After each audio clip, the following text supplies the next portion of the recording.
शांति। देखिए, ये जो रोज की मुरली बाबा की जो सुनाने का जो ड्रामा में मुझ आत्मा को पार्ट मिला है, और वास्तव में पार्ट मिलता नहीं है, पार्ट लिया जाता है। जैसे उदाहरण के तौर पर कहीं पर कोई फिल्म बन रही है, डायरेक्टर ने अनाउंस किया है कि जो कलाकार अपनी अच्छी प्रतिभा दिखाए और फिल्म के अंदर में अच्छा रोल ले ले। हाँ, तो जिसको जो योग्यता होती है वो रोल वो ले लेता है, अपनी योग्यता के आधार पर लेता है। डायरेक्टर उसकी योग्यता देखता है और उसे वो रोल दे देता है। उसी प्रकार ये जो सृष्टि रंगमंच है, इसमें भी जितने भी मनुष्य आत्माएं हैं वो परमधाम से आकर नीचे पूरे सतयुग, त्रेता, द्वापर, कलयुग सब पार्ट बजाते चले आते हैं। फिर कलयुग के आखिरी में फिर वो डायरेक्टर नीचे उतरते हैं और फिर नई फिल्म बनाते हैं। ये सिस्टम सदियों सदियों चलता ही रहता है, इसका कभी अंत नहीं है। इसीलिए शास्त्रों में बेअंत शब्द लिख दिया है, क्योंकि इसका कहीं अंत नहीं है। ये चक्र है, ये घूमता ही रहता है। फिर डायरेक्टर नीचे आते हैं, फिर फिल्म के बारे में बताते हैं, फिर मनुष्य आत्माएं उस डायरेक्टर, निर्देशक परमात्मा से मिलती है और अपना अपना पार्ट लेती है, अपनी अपनी योग्यता दिखाकर। तो मेरे मीठे भाइयों और बहनों, आज का जो परिवेश है उसको देखते हुए आप अपने अंदर की जांच जरूर करें, क्योंकि जैसा वातावरण, जैसा परिवेश, जैसी परिपाटी होती है, उस आधार पर हर एक आत्मा ढलती रहती है। परमात्मा आकर नई विधि सिखाते हैं। आप पूछते हैं ना कि किस विधि मिलूं दया में, तुमको मैं कुमति। मतलब, हे दयालु प्रभु, मैं आपसे किस विधि से मिलूं, क्योंकि मैं कुमति हूँ, अर्थात मेरी मति अर्थात मेरी बुद्धि में कु यानी बुराई ही समाई हुई है। तो परमात्मा आकर जब आप ये आरती में गाते हैं कि किस विधि मिलूं दया में, तुमको मैं कुमति, आप गाते हैं आरती में, तो परमात्मा आकर तुम्हारी कुमति की पहचान कराता है कि तुम्हारी बुद्धि में कौन कौन सी बुराई है, और सुमति देता है। अपने अंदर की कुमति को पहचानो और बाबा की सुमति को पहचानो। बाबा अर्थात निराकार पारलौकिक पिता परमात्मा शिव, है ना। तो उनकी सुमति को पहचानो और अपने अंदर की कुमति को पहचानो। दोनों को पहचानना जरूरी है। नहीं तो व्यक्ति क्या सोचता है, अपने अंदर की कुमति को नहीं पहचानता और परमात्मा की सुमति को सुनता रहता है, तो वो ज्ञान ही समझता रहता है अपने को, सब कुछ जान गया हूँ समझता है। तो ज्ञान सुनने वाला भी सब कुछ जान रहा हूँ ये समझता है, और परमात्मा के ज्ञान को नहीं सुनने वाला तो समझता ही है कि मैं सब कुछ जान रहा हूँ।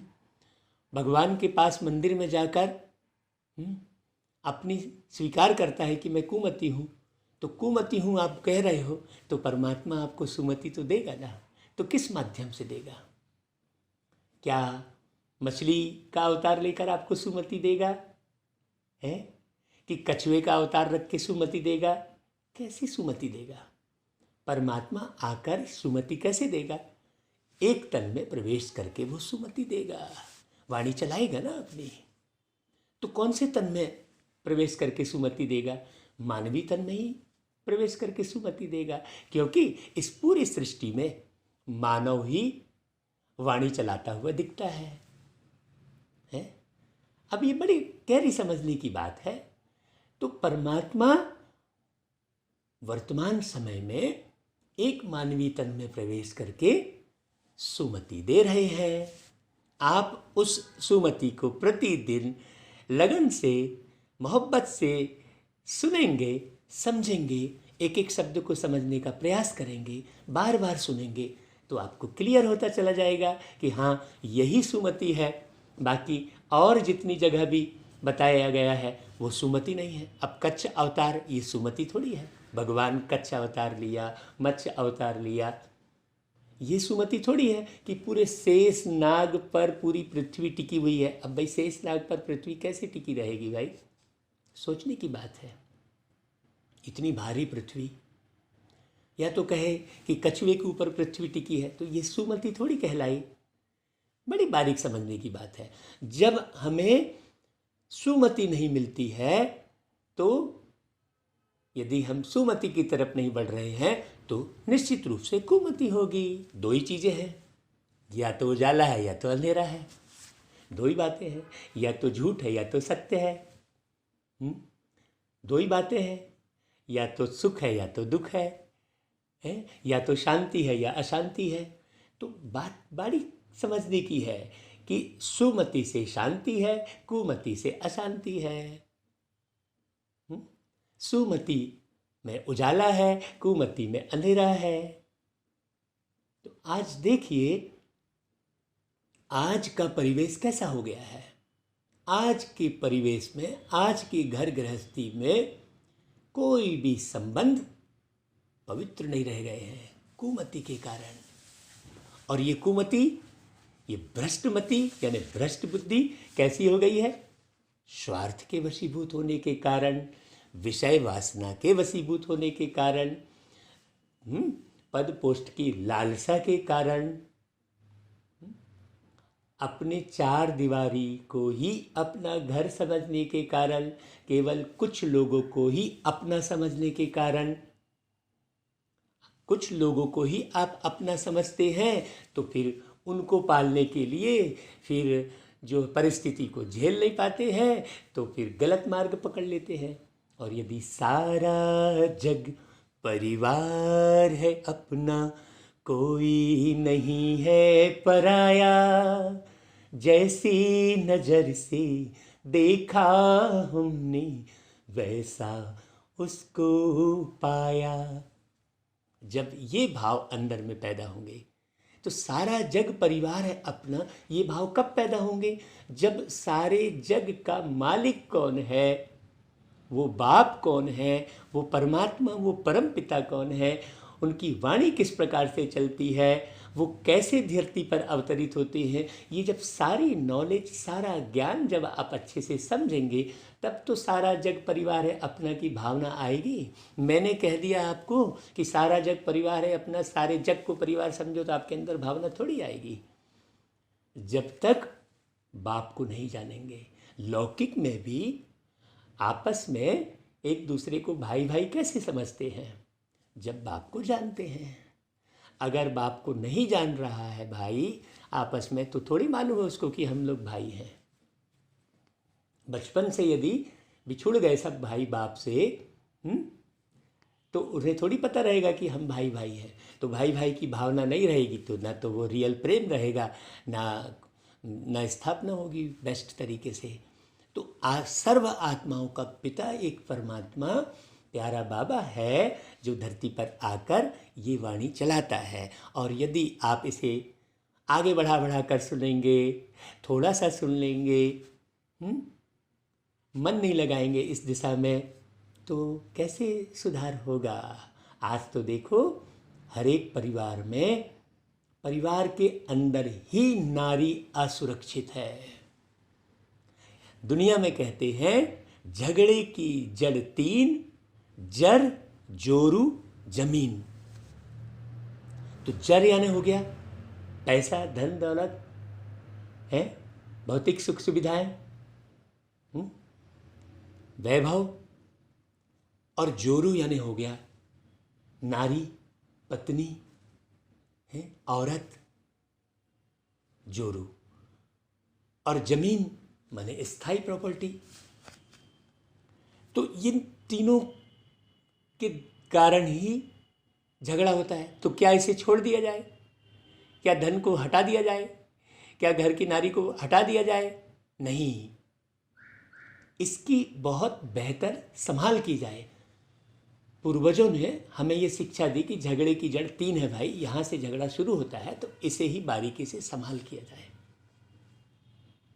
अब आज घर घर में ही अगर छोटा भाई बहुत आगे बढ़ गया तो बड़े भाई को सहन नहीं होता है, बड़ा भाई आगे बढ़ गया तो छोटे भाई को सहन नहीं होता है, ज्वेलिसी पैदा हो जाती है घर के भाई के साथ ही। तो घर में ही सुरक्षित नहीं है व्यक्ति, घर में ही सुरक्षित नहीं है।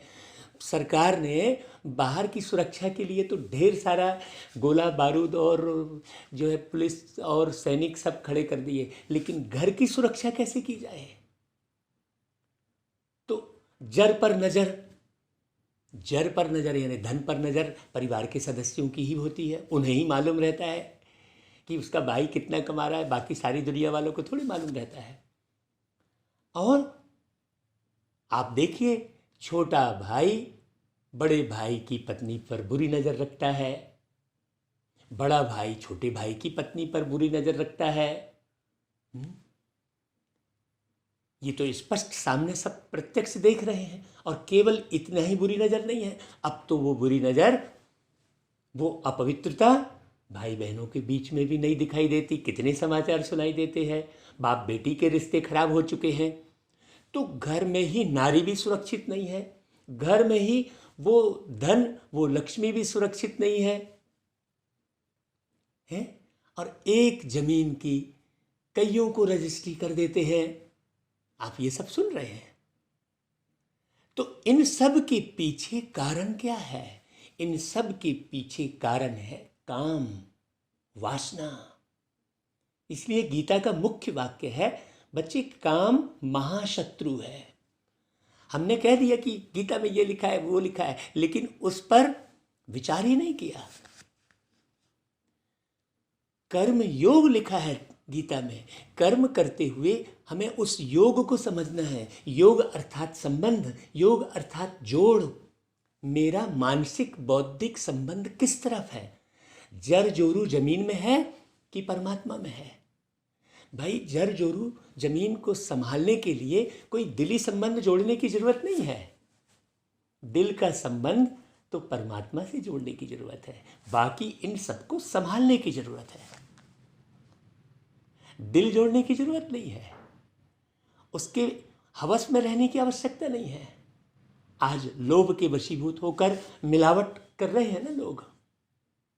अब सोचिए, आपस में झगड़ा जर जोरू जमीन का ही चल रहा है, धन दौलत नारी और स्थायी प्रॉपर्टी है, रोटी कपड़ा और मकान का ही झगड़ा है आपस में। भाई मेरे से किसी ने लाखों रुपया ले लिया और दे नहीं रहा है, तो वो माला जपने से वो वापस लौटा देगा क्या? नहीं, मुझे रास्ते से इत्मीनान से धैर्यता रख कर अब वो नहीं लौटा रहा है, वो लोभ के वशीभूत होकर नहीं लौटा रहा है। तो व्यक्ति अपने जीवन का परिवर्तन आध्यात्म मार्ग में चलकर ही कर सकता है। और आध्यात्म मार्ग का अर्थ क्या हो गया? आध्यात्म लोगों ने किसे समझ लिया? भक्ति करने को आध्यात्म समझ लिया है, भंडारा करने को आध्यात्म समझ लिया, शास्त्र पढ़ने को आध्यात्म समझ लिया। आध्यात्म मतलब आत्मा का अध्ययन। आत्मा का अध्ययन माने स्वयं का अध्ययन, कि मैं स्वयं क्या कर रहा हूं। तो अब स्वयं का अध्ययन कैसे हो? जब स्वयंभू परमात्मा की वाणी स्पष्ट समझ में आए। बाकी तो और कहीं नहीं, बाकी तो कथा कहानी है कि भाई सीता हरण कर लिया, ये हो गया, कथा ही कहानी है। उसमें आपको स्वयं का अध्ययन करने का अवसर कहाँ मिल रहा है? तो परमात्मा धरती पर आकर हम बता रहे हैं आपको कि एक मानवीय तन का आधार लेकर वो पढ़ाई पढ़ा रहे हैं। अब हमें केवल परमात्मा को देखना, सुनना, समझना है, उनकी वाणी को सुनना है। अब हम यहाँ आते हैं, वाणी को सुनना शुरू करते हैं, तो यहाँ भी हम इधर उधर भाई बहनों को देखते हैं, अरे ये तो ऐसा नहीं बना है, वो तो वैसा नहीं बना है, तो हम भगवान की वाणी से वंचित रह जाते हैं। इसलिए ओ मेरे मीठे भाइयों बहनों, ये रोज की जो मुरली चल रही है, इसे आप 5 बार सुने, 10 बार सुने, जब तक समझ में ना आए सुने। और जहाँ और गहरा आपको समझना है, तो ये आत्मा निस्वार्थ भाव से आपकी सेवा के लिए तैयार है, क्योंकि बाबा ने मुझ आत्मा को इसी के लिए ही चुना है। और मैंने भी स्वयं इस मार्ग को अपनी कुमति बुद्धि को सुमति बनाने के लिए मैंने चुना है, क्योंकि मुझ आत्मा की बुद्धि भी कुमति ही थी। मैं भी यही गीत गा रहा था कि किस विधि मिलूं दया में, यही आरती गा रहा था। तो चलिए आज 21 जन्मों की कमाई जमा करने के लिए 21 दिसंबर की प्यारे बाबा की वाणी हम सुनते हैं। बाबा कहते हैं, मीठे बच्चे, तुम अभी होलीएस्ट ऑफ दी होली बाप की गोद में आए हो। देखो बाबा क्या बोल रहे हैं भाई, होलीएस्ट बाप ऑफ दी होली बाप, वो विकार रहित है, विषय वासना से रहित है। हाँ, है ना भाई, उस परमात्मा शिव की अपनी कोई पत्नी नहीं है, उस परमात्मा शिव का अपना कोई इंडिविजुअल परिवार नहीं है, सेपरेट परिवार नहीं है।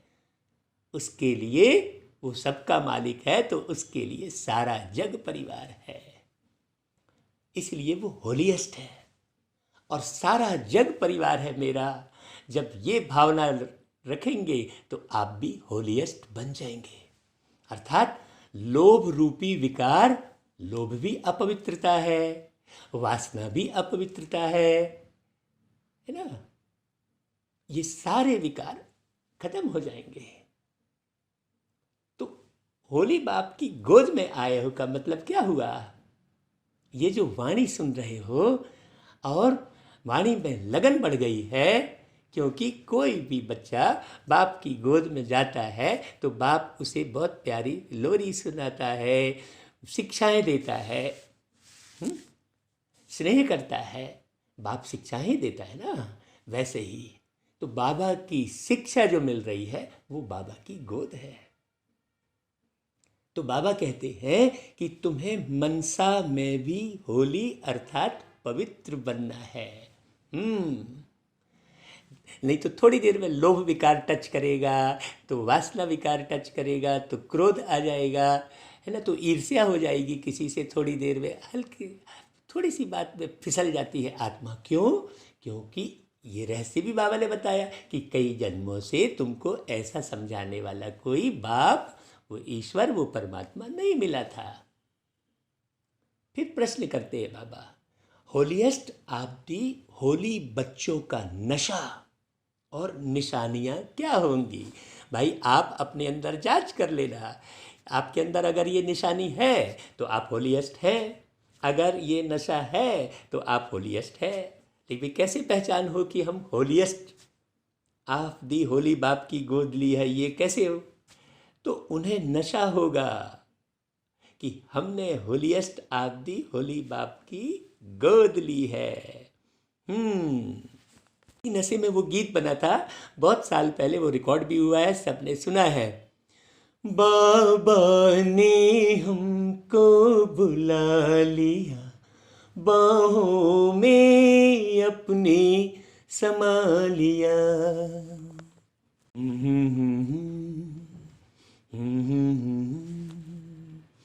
बाबा ने हमको बुला लिया, बाहों में अपने समा लिया।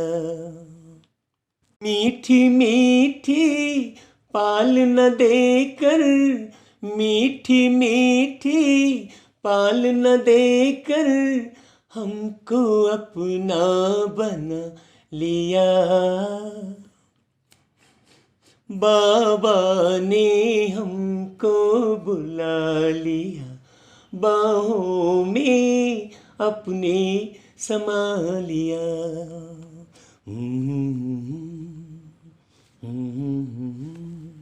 पकड़ के उंगली बाबा हमारी वतन की सैर कराते हैं, वतन की सैर कराते हैं। गोद में अपनी बिठा के बाबा हमको उड़ा ले जाते हैं, हमको उड़ा ले जाते हैं। बाबा ने हमको बुला लिया, बाहों में अपने समा लिया।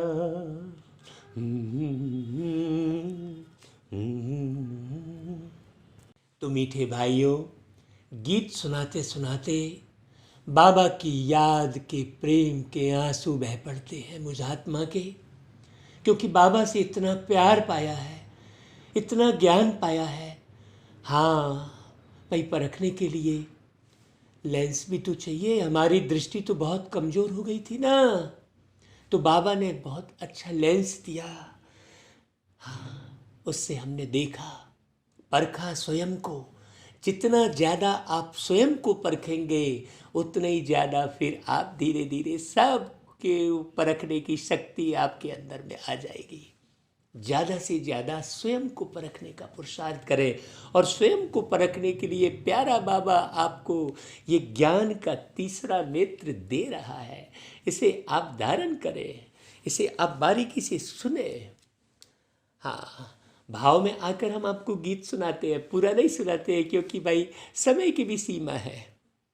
फिर आप कहेंगे भाई बहुत लंबी मुरली चला दी है ना। तो बाबा कहते हैं कि उन्हें नशा होगा कि हमने होलीएस्ट आब्दी होली बाप की गोद ली है। हम होलीएस्ट देवी देवता बनते हैं। हमेशा ये नशा रहेगा कि भाई हम बन क्या रहे हैं। उनके अंदर मनसा में भी खराब ख्यालात आ नहीं सकते। हाँ, तूफान नहीं आएंगे, मनसा तूफान भी नहीं आएंगे उनके अंदर। ये निशानी है। अब आप चेक करिए कि मन में जरा भी आ रहे हैं खराब ख्यालात, ऐसे ही आवरण मत ओढ़ दीजिए। नहीं नहीं नहीं, मेरे अंदर तो कुछ नहीं आ रहा है, बारीकी से जांच कीजिए। बाबा कहते हैं वह खुशबूदार फूल होते हैं। हाँ, खुशबूदार फूल मतलब उनके अंदर गुण, हाँ, गुण भरे हुए होते हैं, गुण रूपी खुशबू होते हैं। अवगुण रूपी बदबू निकल जाती है उनके अंदर से। उनसे कोई भी उल्टा कर्म हो नहीं सकता। अब पूरी मुरली सुनेंगे तो उल्टा कर्म क्या है मालूम पड़ेगा। पहले की भी मुरलियाँ सुनिए, खूब मुरली सुनिए। मुरली मुरली और मुरली, मुरली के अलावा कुछ नहीं। बाबा कहते हैं वह अंतर्मुखी बन अपनी जांच करते हैं, दूसरे की जांच करते नहीं बैठे रहते हैं कि मेरे से सबको खुशबू आती है। वो अपने से पूछते हैं कि मुझ में जो गुण हैं वो स्पष्ट क्लियर दिखाई दे रहे हैं कि मैं बस गुणों की बस भाषा नहीं कर रहा हूँ। नेचुरल में वो गुण मुझ में दिखाई दे रहे हैं, मेरे कर्म में दिखाई दे रहे हैं वो गुण। हाँ, वो स्वयं को जांच करते हैं, मेरी आंख किसी में डूबती तो नहीं है। अब भाई आप मार्ग में चल रहे हैं, आज तो बाजार में पूरा आकर्षण ही आकर्षण भरते हैं। व्यापार है, क्योंकि उनको प्यार थोड़ी बांटना है, उन्हें तो व्यापार करना है। तो व्यापार के लिए वो तो एक से एक स्टैचू लगा के रखेंगे। तो स्टैचू में बढ़िया साड़ी पहना के रखे हैं और परिवार के सदस्य निकल रहे हैं। ज़रूरत है नहीं है, वो आंख डूब गई किस में, वो साड़ी में। अब आंख डूब गई साड़ी में, पुरुष ढंग से कमा नहीं रहा है मान लो, तो झगड़ा पैदा हो गया क्योंकि आंख डूब गई। तो उसे चाहिए साड़ी किसी भी कीमत पर, वो लड़ाई शुरू कर दी। अब ये केवल नारी की बात नहीं है, पुरुष की बात भी वही है। पुरुष जो है बड़ी बड़ी महंगी कारों में आकर्षित हो रहा है। ऐसा नहीं कि नारी का ही दोष है, वो कारों में आकर्षित हो रहा है, वो दिखावे में आकर्षित हो रहा है। वो खूब धन दौलत जमा करने में आकर्षित हो रहा है, वो बैंक बैलेंस बढ़ाने में आकर्षित हो रहा है।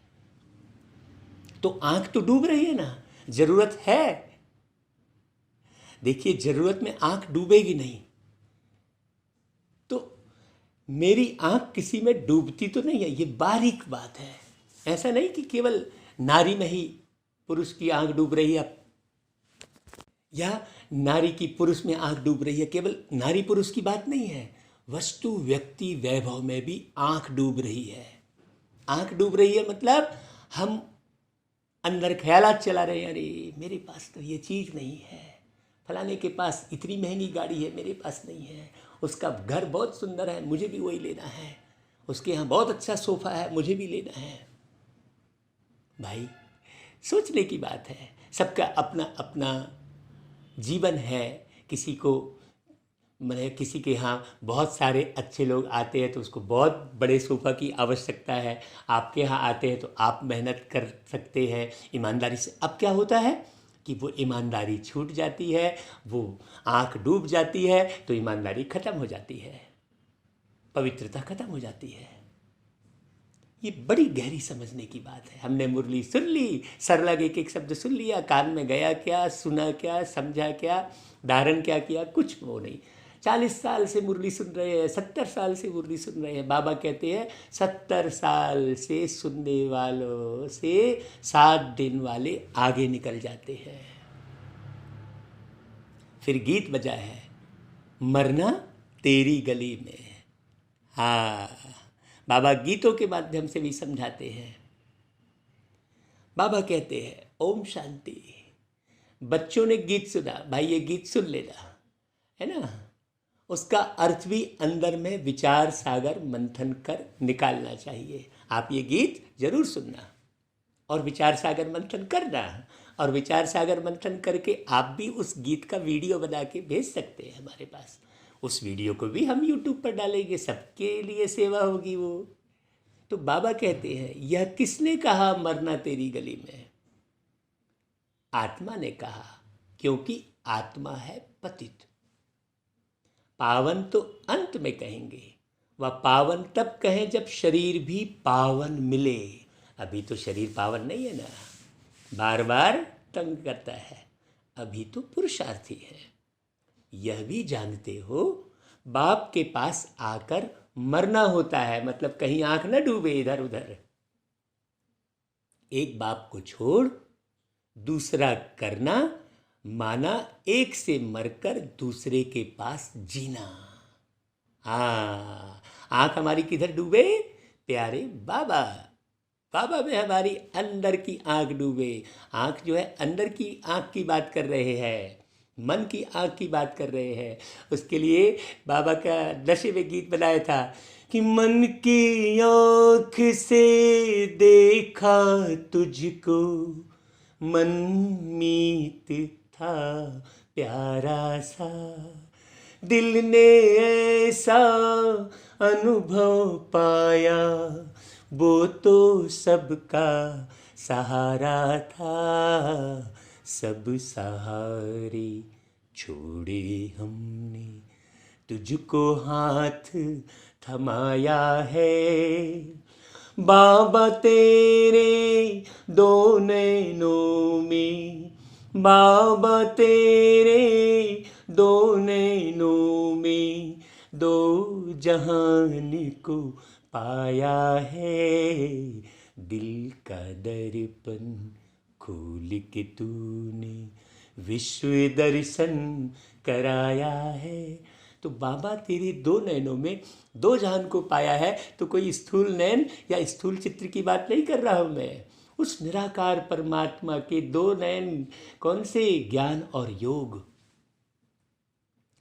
उन ज्ञान और योग रूपी दो नयनों के द्वारा दो जहान को पाया है। दो जहान कौन सा पाया है? सतयुग और त्रेता युग, जहां दुख का नामो निशान नहीं है, वो जहान पाया है। हाँ, बड़ी बारीक बात समझने की है। बाबा कहता है लौकिक बाप का बच्चा भी शरीर छोड़ेगा तो दूसरे बाप पास जाकर जन्म लेगा ना, यह भी ऐसे है।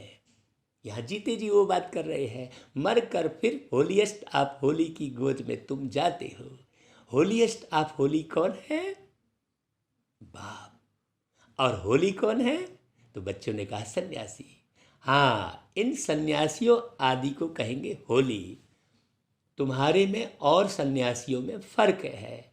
सन्यासी पवित्र बनते हैं, लेकिन अब यहाँ पर फिर एक लेकिन शब्द आया। लेकिन वो सन्यासी जन्म तो फिर भी पतित से ही लेते हैं ना। तुम बनते हो होलीएस्ट ऑफ दी होली। तुमको बनाने वाला है होलीएस्ट ऑफ होली बाप। वो लोग घर बार छोड़कर होली बनते हैं और तुम घर में रहकर होली बनते हो। इकट्ठे रहकर पवित्र रहते हैं। हाँ, अब केवल अपने घर परिवार को सदस्य को चलाने के लिए लोभ में आ गए, किसी का ज़्यादा खा गए, उधार ले लिए, उधार के ही चक्कर में पड़े हैं। नहीं, परिवार को चलाने के लिए खूब उधार ले लिए, किस्तों में ले लिए। आजकल लोग फ्री में सब चीज़ चाहते हैं। तो जब तक आप फ्री में सब चीज़ चाहेंगे तब तक आप दुख, चिंता, परेशानी से फ्री नहीं हो सकते हैं। मुफ्त में यदि जब तक चाहेंगे तब तक आप मुक्त नहीं हो सकते। लेकिन आज हर एक व्यक्ति हर चीज़ मुफ्त में चाहता है। सरकार सब मुफ्त में दे दे, हम टैक्स न पटाएं, कर की बचत करेगा और सरकार से ये जो है चाहना रखेगा कि हर चीज मुफ्त में सरकार देती रहे। कितनी विकृति है। और ये विकृति कहाँ से बिगड़ रही है? बस आत्मज्ञान नहीं होने के कारण। इस विकृति को सुधारने का सिर्फ एक ही उपाय है, आत्मज्ञान, परमात्म ज्ञान। आत्मा का परमात्मा से योग। हाँ, वो योग शारीरिक आसन को दिखा दिए। योग दिवस मनाए तो क्या किए? योग दिवस मनाए तो शरीर आसन कर लिए। योग दिवस मतलब प्रतिदिन, प्रति सेकंड हमारा योग परमात्मा से हो। परमात्मा से हो मतलब परमात्मा के गुण धारण करें हम, ऐसा नहीं उसका नाम रटें। हाँ, तो परमात्मा के गुण कब धारण करेंगे? जब परमात्मा को अच्छे से समझेंगे। तो बाबा कहते हैं कि वह सन्यास कौन सा हो गया? हद का हो गया। और तुम घर गृहस्थ में रहते रहते पवित्र बनते हो तो वो सन्यास बेहद का हो गया। आत्मा पवित्र बनती है ना। तुम स्वर्ग में देवी देवता हो तो तुम होलीएस्ट ऑफ होली होते हो। यह तुम्हारा सन्यास है बेहद का, वह है हद का। वो होली बनते हैं, तुम बनते हो होलीएस्ट ऑफ होली। बुद्धि भी कहती है हम तो नई दुनिया में जाते हैं। वह सन्यासी आते ही है रजो में। तो फर्क हुआ ना, कहाँ रजो कहाँ सतो प्रधान। कल की मुरली में इसका विस्तार से वर्णन किया था। तुम होलीएस्ट ऑफ होली द्वारा होलीएस्ट बनते हो। एक है होली और एक है होलीएस्ट, दोनों में अंतर हो गया। वह ज्ञान सागर भी है, प्रेम का सागर भी है। इंग्लिश में ocean of knowledge, ocean of love कहते हैं। तुमको कितना ऊंच बनाते हैं। ऐसे ऊंचते ऊंच होलीएस्ट ऑफ होली को बुलाते हैं कि आकर पतितों को पावन बनाओ। ये बाबा का प्रेम नगर है, पावन बन कर आना जी। ये बाबा का प्रेम नगर है, पावन बन कर आना जी। ये बाबा का प्रेम नगर है, पावन बन कर आना जी। ये गीत भी अभी रिकॉर्ड हो रहा है आगे। इसके अंतरे बहुत अच्छे बाबा ने बनवाए हैं। आगे रिकॉर्डिंग जारी है। अच्छे अच्छे गीत बाबा रिकॉर्ड करवा रहे हैं। जिन भाई बहनों को जुड़ना है जुड़ सकते हैं, जिनको गाने का शौक़ है आ सकते हैं, क्योंकि गीतों के द्वारा भी गीता स्पष्ट करना है हम सब बच्चों को मिलकर। तो बाबा कहते हैं कि ये बाबा ओशन ऑफ लव है। तुमको कितना ऊंच बनाते हैं। ऐसे ऊंचते ऊंच होलीएस्ट ऑफ होली को बुलाते हैं कि आकर पतितों को पावन बनाओ। पतित दुनिया में आकर हमको होलीएस्ट ऑफ होली बनाओ। तो बच्चों को इतना नशा रहना चाहिए कि हमको कौन पढ़ाते हैं और हम क्या बनेंगे। है ना। जब नशा रहेगा तभी दैवी गुण धारण करेंगे। तो बाबा कहता है दैवी गुण भी धारण करने हैं, केवल नशे से काम नहीं चलेगा। हाँ, नशे में कुछ भी बोल गए, अपना निहारे नहीं, नशा भी करना है और निहारना भी है स्वयं को। बच्चे लिखते हैं, बाबा हमको माया बहुत तूफान लाती है, हमको मनसा से शुद्ध बनने नहीं देती है, क्यों ऐसे खराब ख्यालात आते हैं जबकि हमको होलीएस्ट ऑफ होली बनना है, ये बच्चे पूछते हैं। तो अब बाप क्या जवाब दे रहे हैं सुनो। नहीं, हम अलग अलग लोगों से पूछते हैं, आप मुरली ही सुनोगे तो सब कुछ समझ में आ जाएगा। देखो, बाप मुरली में रोज पढ़ाते हैं, आपको स्पेशल किसी व्यक्ति विशेष से पूछने की भी दरकार नहीं है। हाँ, मुरली को आप अच्छे से सुनेंगे, अमृत बेले पढ़ेंगे, 4 बजे उठकर मुरली पढ़ लो, सुन लो, 3 बजे उठकर मुरली पढ़ लो, सुन लो, खूब पुरुषार्थ करिए। समय अब तीव्र पुरुषार्थ करने का है। तो बाबा कहते हैं कि क्या करना है।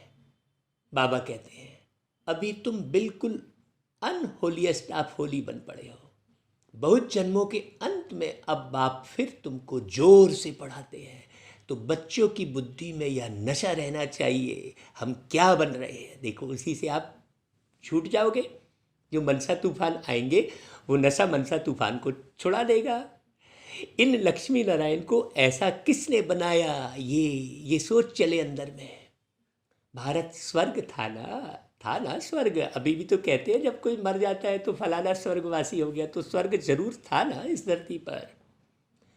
इस समय तो भारत तमो प्रधान भ्रष्टाचारी है, ये तो सबको स्पष्ट क्लियर है।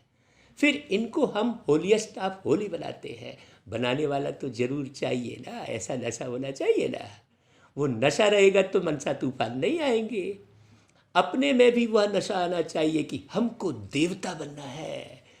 और नशा ऊपर करो, हमको विश्व महाराजा बनना है, हमको राजा बनना है, हमको साहूकार बनना है, ऐसा नशा चढ़ाओ।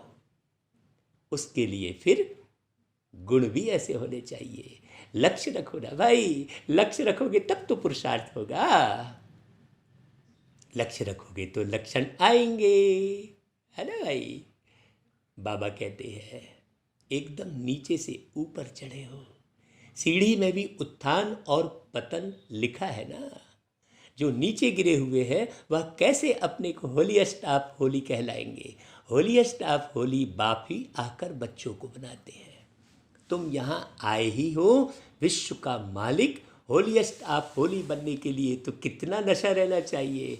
तो भाई आप सीढ़ी से चढ़ने की कोशिश करोगे तो धीरे धीरे चढ़ोगे। लिफ्ट पकड़ो, बाबा लिफ्ट दे रहे हैं। लिफ्ट क्या है, विषय विकार छोड़ दो। हाँ, वासना छोड़ दो, न वासना में किसी को जाने दो, न वासना में जाने वाले का सहयोग करो। नहीं, हम तो सहयोग करे पड़े हैं। बाबा की लिफ्ट क्या है कि आप एकदम एक झटके में सारे विकार छोड़ने का दृढ़ निश्चय कर लो। बाबा कहते हैं सीढ़ी में भी उत्थान और पतन लिखा है ना। आप सीढ़ी का चित्र देखो ना भाई। जो नीचे गिरे हुए हैं वह कैसे अपने को होलीएस्ट ऑफ होली कहलाएंगे, ये सब बाबा ने समझाया है। होलीएस्ट ऑफ होली बाप ही आकर बच्चों को बनाते हैं। तुम यहाँ आए ही हो विश्व का मालिक होलीएस्ट ऑफ होली बनने के लिए। ऐसा थोड़ी नियम प्रमाण मुरली सुन ले रहे हैं, धन का सहयोग दे दे रहे हो गया। नहीं भाई, आपको सबसे बड़ा सहयोग यही है कि होलीएस्ट ऑफ होली बनना है, वो सबसे बड़ा सहयोग है। धन के सहयोग से भी बड़ा सहयोग है। तो कितना नशा रहना चाहिए। बाबा हमको इतना ऊंच बनाने आए हैं। स्वामी विवेकानंद की बात करता हूँ मैं आपको। स्वामी विवेकानंद ये चाहते थे कि 100 लोग भी यदि मुझे पूरी तरह ब्रह्मचारी मिल जाए तो मैं इस भारत को स्वर्ग बना सकता हूँ। ये स्वामी विवेकानंद प्रतिज्ञा करते थे। लेकिन पूरे जीवन भर उनको 100 लोग तो क्या 2 लोग भी ब्रह्मचारी नहीं मिल पाए। ब्रह्मचारी मतलब ब्रह्मा के समान आचरण वाले। अब ये ब्रह्मा के द्वारा प्यारे शिव बाबा सिखा रहे हैं। ब्रह्मा के माध्यम से। ये समय वो आ गया, वो समय नहीं था। हाँ, अभी वो समय है, अभी आप इसे सुन लो। बाबा कहते हैं हमको इतना ऊंच बनना है, ये नशा रहना चाहिए। और बाबा हमको इतना ऊंच बनाने आए हैं, ये नशा रहना चाहिए। मनसा वाचा कर्मणा पवित्र बनना है, खुशबूदार फूल बनना है। सतयुग को कहा ही जाता है फूलों का बगीचा। बदबू कोई भी ना हो, बदबू देह अभिमान को कहा जाता है। कुदृष्टि कोई में भी ना जाए, ऐसा उल्टा काम ना हो जो दिल को खाए और खाटा बन जाए। हाँ, अगर उल्टा काम हो गया है तो बाबा कहते हैं उसे बता दो। और भाई जिसके साथ उल्टा काम हुआ है उसके साथ बताओ ना। आप तो उल्टा काम होता है किसी के साथ और बताने जाते हो पुलिस कोर्ट कचहरी है। आपका झगड़ा आपस में इधर हुआ है, आपस में सुलझने के बदले उधर सुलझाते बैठे रहते हो और उधर पेशी दर पेशी चक्कर काटना पसंद आता है। आपस में बैठकर अच्छे से समझ लें वो नहीं करते हो। क्यों? क्योंकि ज्ञान ही नहीं है, समझ ही नहीं है। तो इधर उधर फंसते हो, कभी कोर्ट में, कभी कचहरी में, कभी पुलिस थाने में। तो हर मनुष्य फिर फायदा उठाने की कोशिश करता है आपकी कमजोरी को देखकर। तो एक्यूरेट चलोगे, परफेक्ट चलोगे तो कभी कुछ नहीं होने वाला है। और एक्यूरेट परफेक्ट बनाने वाला केवल एक बाबा है जो मुरली के माध्यम से बना रहा है। तो बाबा कहते हैं ऐसा उल्टा काम ना हो। बाबा कहते हैं तुम 21 जन्मों के लिए धन इकट्ठा करते हो। तुम बच्चे जानते हो हम बहुत संपत्तिवान बन रहे हैं। अभी यदि आप पवित्र बनते हैं तो 21 जन्म आपको दुख नहीं होगा, क्योंकि जन्म तो आपको लेना ही पड़ेगा। जन्म लेना पड़ता है बोल के तो आप अभी जन्म लिए हो। ये जो आप जन्म लिए हो ये इसी बात को सिद्ध करता है कि जन्म लेना ही पड़ता है। अगर जन्म लेना नहीं पड़ता तो आप जन्म लेते ही नहीं। तो इसलिए जब जन्म लेना ही पड़ेगा तो क्यों ना हम संवार लें अपने कई जन्मों को। हाँ, स्वयं की को देखना है कि हम दैवी गुणों से भरपूर हैं। आत्मा को देखना मतलब स्वयं को देखना। जैसे बाबा कहते हैं वैसे हम पुरुषार्थ करते हैं, स्वयं को देखना है। तुम्हारी एम ऑब्जेक्ट तो देखो कैसी है, कहाँ सन्यासी और कहाँ तुम। भाई सन्यासियों का वो एम ऑब्जेक्ट तो नहीं है कि मुझे लक्ष्मी नारायण के समान बनना है। हाँ, वो तो घर से बाहर निकलकर लक्ष्मी नारायण की पूजा करते हैं। लक्ष्मी नारायण जैसा बनना है ये बात तो केवल परमात्मा ही आकर बता रहे हैं ना। बाबा कहते हैं तुम बच्चों को नशा होना चाहिए कि हम किसकी गोद में आए हैं, हमको क्या बनाते हैं। अंतर्मुख हो देखना चाहिए हम कहाँ तक लायक बने हैं, हमको कितना गुलगुल बनना चाहिए जो सबको ज्ञान की खुशबू आए। तुम अनेकों को खुशबू देते हो ना, आप समान बनाते हो। पहले तो नशा होना चाहिए हमको पढ़ाने वाला कौन है। वो तो सभी हैं भक्ति मार्ग के गुरु। ज्ञान मार्ग का गुरु कोई हो ना सके सिवाय एक परम पिता परमात्मा के। बाकी है भक्ति मार्ग के।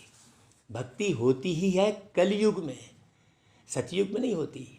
रावण की प्रवेशता होती है कलयुग में। रावण अर्थात 5 विकार। यह भी दुनिया को में कोई को पता नहीं। अभी तुम जानते हो सतयुग में हम 16 कला संपूर्ण थे।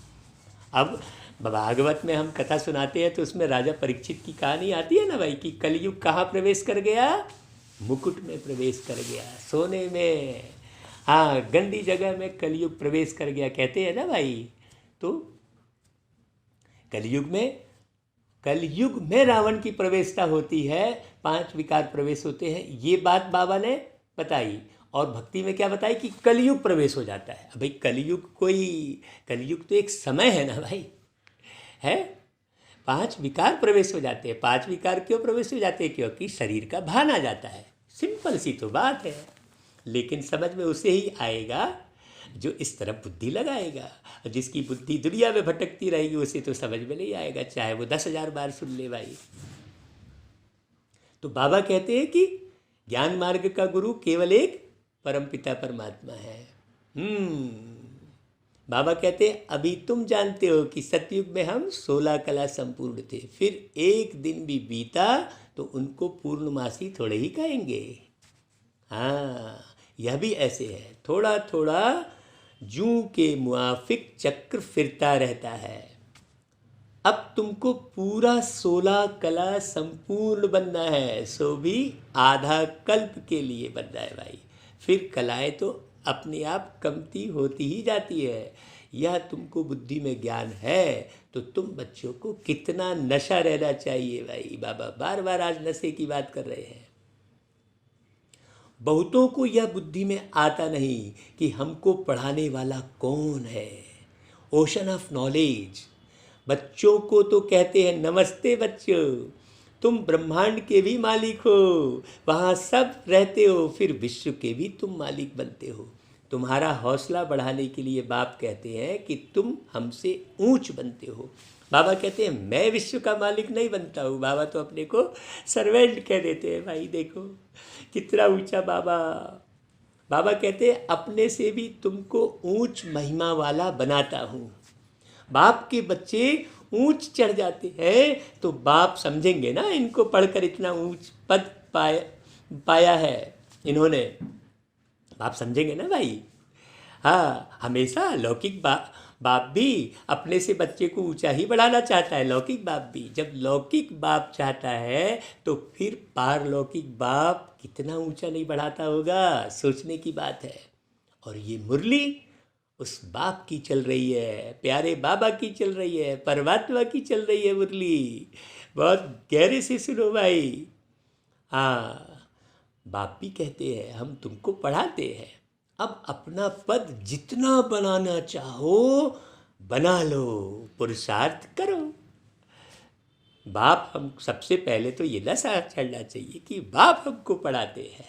हाँ, बाप तो कभी भी आकर बात करते हैं, वह तो जैसे इनमें है ही, तुम बच्चे उनके हो ना, यह रथ भी उनका है ना। तो ऐसा होलीएस्ट आप होली बाप आया हुआ है, तुमको पावन बनाता है।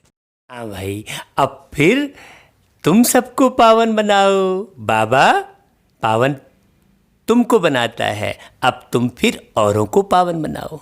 बाबा कहते हैं कि भाई हम अब रिटायर होता हूँ, है हम रिटायर होता हूँ मतलब शिव बाबा भी और ब्रह्मा बाबा भी। जब तुम होलीएस्ट ऑफ होली बनते हो तो यहाँ कोई पतित आ ना सके। जब तुम बनते हो तब, अगर तुम नहीं बने हो तो वहाँ भी पतित फिर आ जाएगा। ये बात बारीक समझने की है। अगर होलीएस्ट ऑफ होली बनते हो तो किसी की दृष्टि तुम्हारे ऊपर खराब जा ही नहीं सकती। अगर किसी की दृष्टि तुम्हारे ऊपर खराब हो रही है मतलब तुम जरूर होलीएस्ट ऑफ दी होली नहीं बने हो। बाबा देखो स्पष्ट कर रहे हैं। यह होलीएस्ट ऑफ होली का चर्च है। यहाँ पर उस होलीएस्ट ऑफ होली के ही चर्चे है, यह वो चर्च है। और हमें भी ऐसे चर्च में रहकर बस वही चर्चा करनी चाहिए। उस चर्च में तो विकारी सब जाते हैं, सब पतित अनहोली हैं भाई। कोई विषय विकारों से मुक्त होकर थोड़ी उस चर्च में जाते हैं। देखो बाबा कितनी गहरी बात कर रहे हैं। सब पतित अनहोली हैं। यह तो बहुत बड़ी होली चर्च है, यहाँ कोई पतित पांव भी धर न सके। अब तुम्हारे ऊपर डिपेंड करता है। बाबा ने कहा मैंने तुमको पावन बनाया, अब तुम सबको पावन बनाओ, क्योंकि अब मैं रिटायर हो जाऊंगा भाई। हाँ, बाबा छुट्टी मांग रहे हैं आपसे, कह रहे हैं भाई अब तुम संभालो सबको। अब तुम बार बार गिरते रहोगे तो क्या संभालोगे भाई। बार बार क्रोध में आओगे, बार बार लोभ में आओगे, बार बार जो है अनावश्यक चीज़ों के आकर्षण में पड़ोगे, तो आप कहाँ से कर पाओगे भाई। तो बाबा कहते हैं कि यहाँ कोई पतित पांव भी धर न सके, परंतु अभी नहीं कर सकते। जब बच्चे भी ऐसे बन जाएं तब ऐसे कायदे निकाले जाएं। हाँ, अभी कोई बोला कि भाई उनको क्यों बुला लिए, अरे बच्चे बने ही नहीं हैं। बोले वीआईपी को बाहर बुला लिए, वो थोड़ी पवित्र है, बाबा से मिलाने बुला लिए। कई लोग ऐसी बुद्धि करते हैं। तो बच्चे बन जाए तो फिर करें ना। अभी तो सब पतितों को ही बुला रहे हैं भाई, पावन बनाने के लिए बाबा ही बुला रहे हैं। अब बाबा कह रहे हैं अब तुम संभालो, मैं रिटायर हो जाऊंगा। बाबा कहते हैं कि जब बच्चे बन जाएं तब कोई यहाँ अंदर ना आ सके। पूछते हैं ना, हम आकर सभा में बैठे हैं, बाबा कहते हैं ऑफिसर्स आदि से काम रहता है तो उनको बिठाना पड़े, भाई काम है। जब तुम्हारा नाम वाला हो जाएगा तो फिर तुमको किसी की परवाह नहीं रहेगी, अभी रखनी पड़ती है। होलीएस्ट ऑफ होली भी गम खाते रहते हैं, हाँ है ना भाई, गम को खाना है। हाँ, हमारे बूढ़े बुजुर्ग कहा करते थे कि कम खाना और गम खाना, वो मुझे याद है। हमारी परम आदरणीय मैया हमसे बहुत ये शिक्षा देती थी कि बच्चे देखो, कम खाना और गम खाना।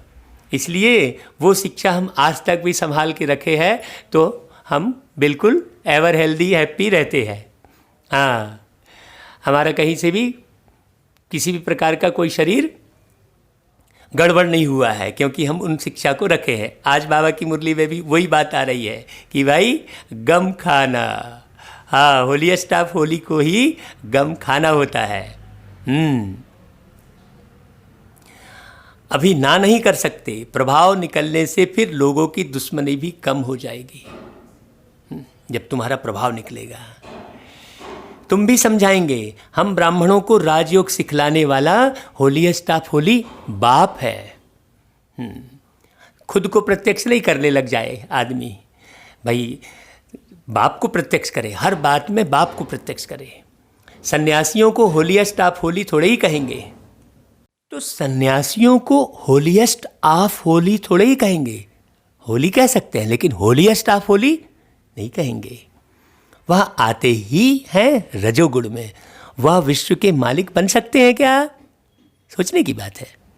अभी तुम पुरुषार्थी हो, कभी तो बहुत अच्छी चलन होती है, कभी तो फिर ऐसी चलन होती जो नाम बदनाम कर देते हैं। बहुत सेंटर्स पर ऐसे आते हैं जो जरा भी पहचानते कुछ नहीं है, बाबा रिजल्ट बता रहे हैं। तो फिर हमें इधर उधर नहीं देखना है, बाबा रिजल्ट बता रहे हैं। तुम अपने को भी भूल जाते हो कि हम क्या बनते हैं। देखो, भूलते हो ना, अपने को भी भूल जाते हो ना कि हम क्या बनते हैं। अभी तो ये पक्का भी नहीं किया है कि हमें ये बनना है। जब ये पक्का हो जाए कि ये बनना है तो फिर पुरुषार्थ अच्छा हो जाए। बाबा कहते हैं बाप भी चलन से समझ जाते हैं यह क्या बनेंगे। बाबा, हाँ, भाग्य में ऊंच पद होगा तो चलन बड़ी रॉयल्टी से चलेंगे। सिर्फ याद रहे कि हमको पढ़ाते कौन है तो भी कापारी खुशी रहे। इतना सा भी याद रहे तो भी कापारी खुशी रहेगी। हम गॉड फादरली स्टूडेंट हैं तो कितना रिगार्ड रहे। अभी अर्जुन सीख रहे हैं, बाप तो समझते हैं अभी टाइम लगेगा। भाई टाइम लगेगा क्यों बोल रहे हैं? वही हमने कहा ना कि अभी जाने में टाइम लगेगा। क्या देखकर हम भविष्य बताते हैं? उसकी चलन को देखकर भविष्य बताते हैं। किसी भी व्यक्ति के एक्यूरेट भविष्य को बताते हैं उसकी चलन को देखकर। उसकी चलन से समझ जाते हैं कि हाँ, ये करोड़पति बनने वाला था लेकिन अब नहीं बनेगा। चलन से बताते हैं, समझ जाते हैं, क्योंकि बाबा ने आत्मज्ञान उतना भरपूर किया है। ये बाबा के ज्ञान के आधार पर समझ जाते हैं, इसलिए सबका एक्यूरेट भी निकल जाता है।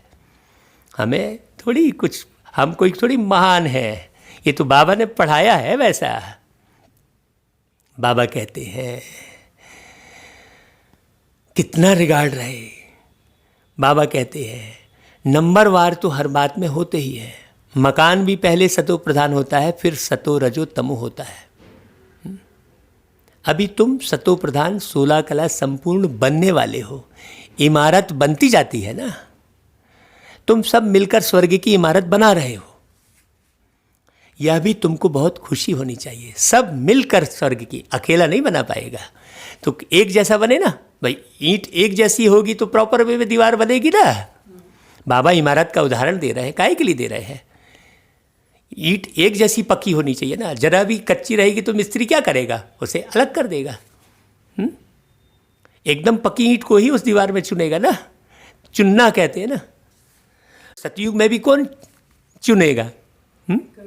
हाँ, बहुत खबरदारी चाहिए। बाबा कहता है उनको हम होलीएस्ट ऑफ होली बनाते हैं तो अपने ऊपर कितनी खबरदारी रखनी चाहिए। हमारी दृष्टि ऐसी ना हो जो हमारा पद ही भ्रष्ट हो जाए।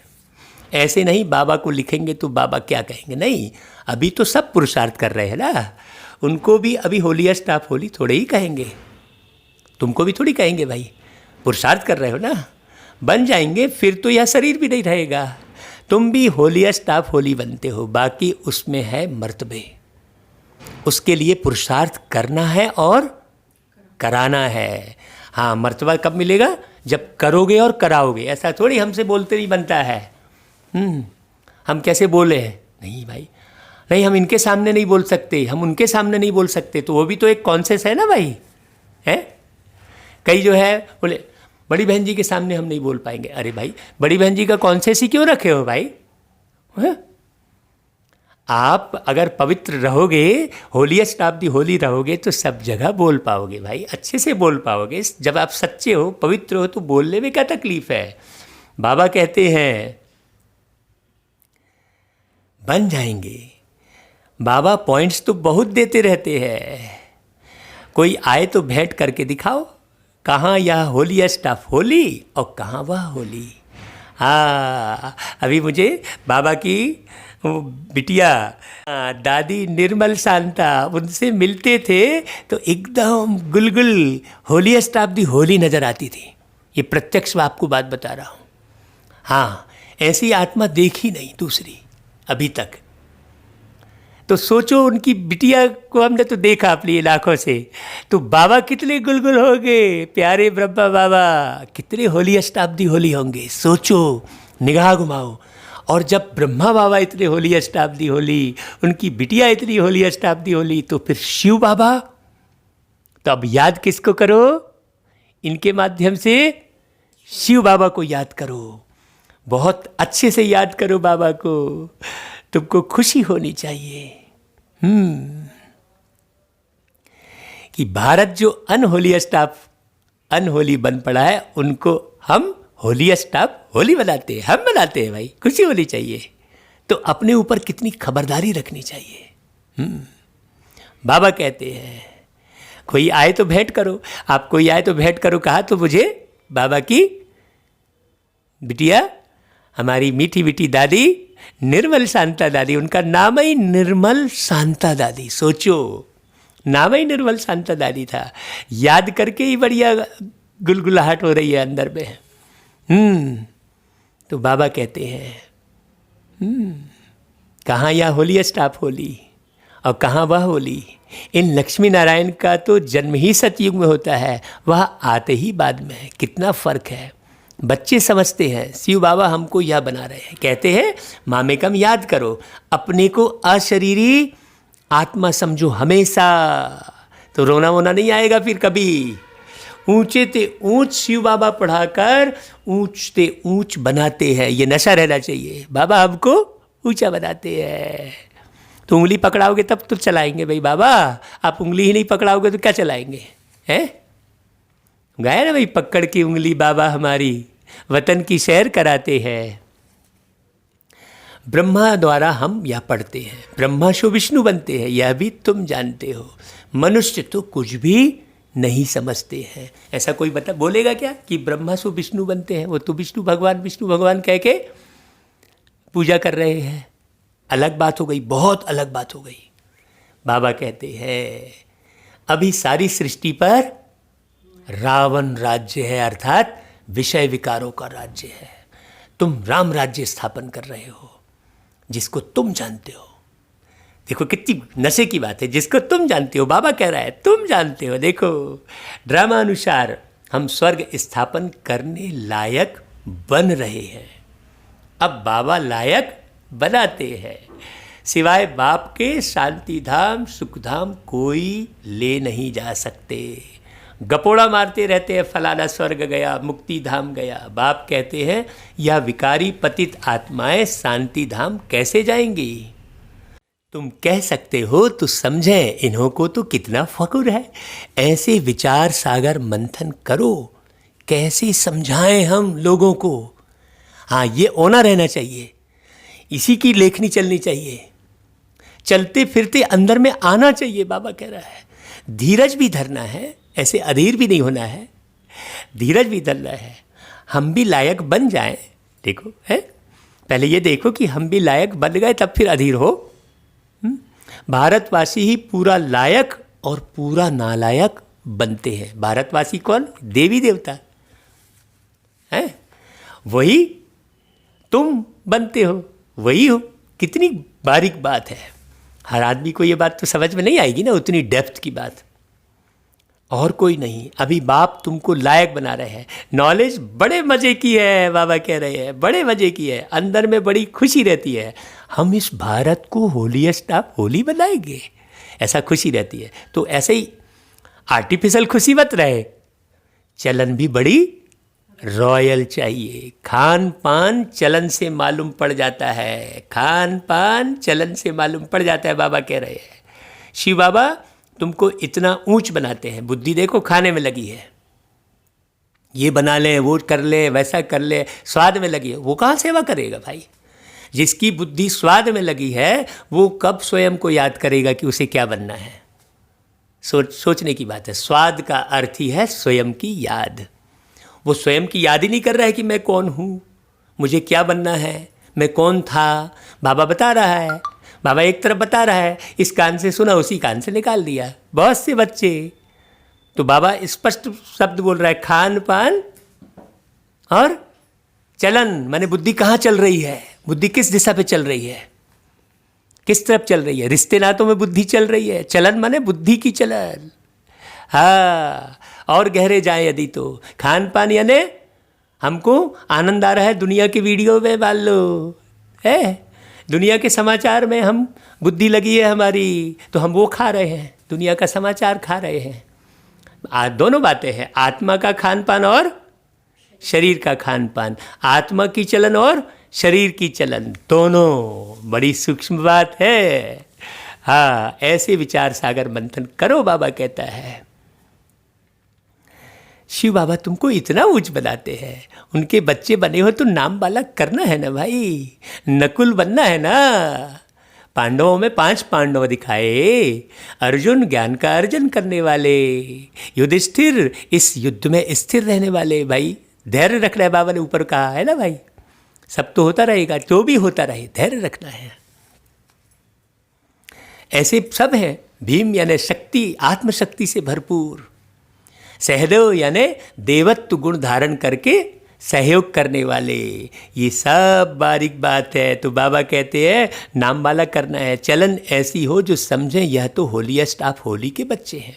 आहिस्ते आहिस्ते तुम बनते जाएंगे। बाबा को कितनी धीरज है, देखो कितना नशा है बाबा को। बनते जाएंगे, बनेंगे ही बच्चे, महिमा निकलती जाएगी, फिर कायदे कानून सब निकालेंगे, जो कोई पतित अंदर आ ना सके। अभी तो ऐसा है नहीं। हाँ, बाबा समझ सकते हैं, अभी टाइम चाहिए। अब टाइम चाहिए किसके लिए बोल रहे हैं भाई? विनाश की घड़ी आगे क्यों बढ़ रही है? भक्ति में कहते हैं प्रभु को नियम बदलते देखा। तो बच्चों को बहुत पुरुषार्थ करना है, अपनी राजधानी भी तैयार हो जाए, फिर करने में हर्ज नहीं है। फिर तो यहाँ से नीचे आबू रोड तक क्यों लग जाएगी। आबू रोड तक क्यों लग जाएगी का अर्थ भी बहुत अच्छा बाबा ने एक दिन बताया था, हम फिर बाद में बताएंगे आपको। अभी तुम आगे चलो, बाबा तुम्हारे भाग्य को बढ़ाते रहते हैं। पद्म भाग्यशाली भी कायदेसिर कहते हैं ना, पैर में पद्म दिखाते हैं ना, पद्म यानी कमल। यह सब तुम बच्चों की महिमा है। फिर भी बाप कहते हैं मन मना भाव बाप को याद करो। अच्छा, बाबा फिर बहुत बहुत दिल से सब बच्चों को याद प्यार देते हैं भाई। और सारे बाबा के बच्चे जो मुरली सुन रहे हैं और जो नए भी सुन रहे हैं, वो बाबा के प्यार का अनुभव करें और बाबा को भी याद प्यार देवे। अच्छा भाई, फिर धारणा के लिए मुख्य सार। भाई धारणा के लिए मुख्य सार तो स्वयं भी निकाल सकते हैं पूरी मुरली सुनने के बाद कि हाँ भाई आज मुझे कौन सी पॉइंट निकालनी है, क्या इसमें से मेरे को पुरुषार्थ करना है। पूरी मुरली फिर से रिपीट सुनो और धारणा के लिए मुख्य सार लिखो। अभी यहाँ पर मुरली को रोक दो, आप बंद कर दो और पूरी मुरली फिर से पीछे जाओ और फिर सुनो और लिखो, फिर आगे धारणा के लिए सार को सुनना भाई, है ना। चलो अब मैं आपको सुनाता हूँ मुरली की धारणा के लिए जो सार बताए हैं मुरली में। ऐसा कोई काम नहीं करना है जो दिल को खाता रहे। अब आप जो डायरी में लिखे हो उसको चेक करो भाई, क्या यही लिखे हो आप? बाबा ने जो लिखाया है, हाँ, पूरा खुशबूदार फूल बनना है, देह अभिमान की बदबू निकाल देनी है। दूसरी पॉइंट, चलन बड़ी रॉयल रखनी है।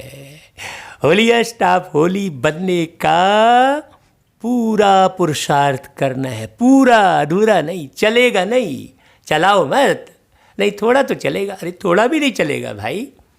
हाँ, एक गिलास दूध में एक मक्खी चलेगी क्या आपको? नहीं चलेगी ना। तो पूरा पुरुषार्थ करना है, दृष्टि ऐसी ना हो जो पद भ्रष्ट हो जाए, क्योंकि दृष्टि से ही सृष्टि का निर्माण है। फिर वरदान सुनते हैं भाई, हर खजाने को कार्य में लगाकर पद्मों की कमाई जमा करने वाले पद्मा पदम भाग्यशाली भव। अब सोचो, हर खजाने को आप कार्य में लगा रहे हो क्या? जो भी जान रहे हो, जो भी मिला है वो उससे बांट रहे हो क्या? हाँ, हमको तो लगता है कि भाई जो मिला है उसका गीत बना के सुना दूँ लोगों को, जो बाबा बता रहा है उसको गीत के अंदाज में सुना दूँ, उसको कविता के अंदाज में सुना दूँ, हैं, और स्वयं को भी वैसा संपन्न बनाकर दिखा दूँ, ये भावना रहनी चाहिए। तो हर सेकंड पद्मों की कमाई जमा करने का वरदान ड्रामा में संगम के समय सबको मिला हुआ है। ऐसे वरदान को स्वयं प्रति जमा करो। आप छोड़ दोगे तो कहाँ से होगा भाई? आपको तो मिला है, आप रखो ना उसको, जमा करो और औरों के प्रति भी दान करो। ऐसे ही संकल्प के खजाने को, ज्ञान के खजाने को, स्थूल धन रूपी खजाने को कार्य में लगाकर पद्मों की कमाई जमा करो। सब खजाने कार्य में लगाओ, स्थूल धन भी लगाओ। हाँ भाई, हम तो गीतों में लगाए, गीतों में स्थूल धन इसलिए लगाए कि भाई वो बहुत बढ़ेगा, यज्ञ के अंदर में जितनी कैसेट बिकेगी तो उतना ज़्यादा लाभ होगा, है ना भाई। हमने लगाया इतना सा और यज्ञ में जमा हुआ सागर भर, है ना भाई। तो ये भी समझने की बात है, क्यों? क्योंकि गीत तो सब सुनते हैं और उस गीत को सुनकर योग लगाते हैं। तो हमने वैसी सेवा में हमने बुद्धि लगाई, बाबा ने वो करवाया, फिर हमने बुद्धि लगाई। तो आप लगाओगे तो बाबा भी सहयोग करते हैं। बाबा कहते हैं ये सारे खजाने को कार्य में लगाकर पद्मों की कमाई जमा करो, क्योंकि इस समय स्थूल धन भी ईश्वर अर्थ समर्पण करने से एक नया पैसा एक रत्न समान वैल्यू का हो जाता है। तो इन सर्व खजानों को स्वयं के प्रति व सेवा के प्रति कार्य में लगाओ तो पद्मा पदम भाग्यशाली बन जाएंगे। भाई अभी तो आप ये जो मुरली मिल रही है आपको, इसे भेजने का ही पुरुषार्थ कर लो, इसमें तो आपका कुछ भी नहीं लग रहा है ना भाई। इसे कई बार सुनने का पुरुषार्थ कर लो। हाँ अच्छा भाई, फिर स्लोगन, जहाँ दिल का स्नेह है वहाँ सबका सहयोग सहज प्राप्त होता है। हमने तो अपने जीवन में खूब देखा है भाई। भाई हुआ है कि नहीं हुआ है सहज प्राप्त दिल का सहयोग? हर जगह हर कदम पर बाबा ने पूरे देश और विदेशों में घुमाया, हर जगह सहज प्राप्त हुआ। भाई दिल का स्नेह है, किससे? प्यारे बाबा से। पूरी दुनिया से दिल का स्नेह रहे। हाँ, जिसका बाबा से स्नेह रहेगा उसका पूरी दुनिया से दिल का स्नेह रहेगा। तो वो बाबा का ज्ञान लुटाता रहेगा कि भाई, क्योंकि ज्ञान से ही क्या होगी? सद्गति होगी। ज्ञान से ही बुद्धि भ्रष्ट से श्रेष्ठ बनेगी। बुद्धि की ही सारी खराबी है। हाँ, ज्ञान से ही चंचल मन स्थिर होगा। सारा खेल ज्ञान का है, लेकिन वो ज्ञान केवल मुख में न रहे, वो ज्ञान हमारे जीवन में बिल्कुल प्रैक्टिकल रूप में भी दिखाई दे हर एक आत्मा को, क्योंकि हर एक आत्मा प्रैक्टिकल में देखना चाहती है। अच्छा भाई, ओम शांति। कल फिर मिलेंगे प्यारे बाबा की 22 तारीख की मुरली के साथ। 22 दिसंबर, ये अब 2020 का साल कुछ ही दिनों में जाने वाला है। नए साल से बेहद नई सेवा के प्लान सभी बाबा के बच्चे बनाएं और कमेंट्स में लिखें, मिलें, एकजुट होकर बाबा की सेवा को बेहद का रूप दे दें। जल्दी जल्दी हमको सतयुग बनाना है भाई। इस लक्ष्य पर रहकर बाबा की मुरली सुने। अच्छा भाई, ओम शांति।